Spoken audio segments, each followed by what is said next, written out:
জীবনটা সত্যিই খুব অদ্ভুত, তাই না? আজ আমরা কত স্বপ্ন দেখছি, কত কিছু করছি, কিন্তু একদিন এই সব কিছুই থেমে যাবে।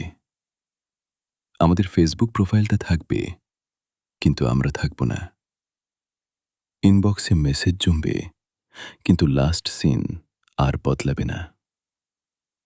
যে টাকা জমাতে গিয়ে নামাজ মিস করলাম, যে মানুষের মন রাখতে গিয়ে আল্লাহর হুকুম অমান্য করলাম, তারা কেউ আমাদের হয়ে জবাব দেবে না। কবরের অন্ধকারে শুধু আমরা আর আমাদের আমল। সেখানে ফলোয়ার নয়, দরকার হবে ক্ষমা।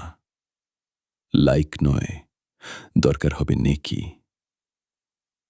আজ যদি চোখে পানি আসে, জেনে রাখো এটা রহমত, কারণ রব এখনো ডাকছেন, ফিরে আয়।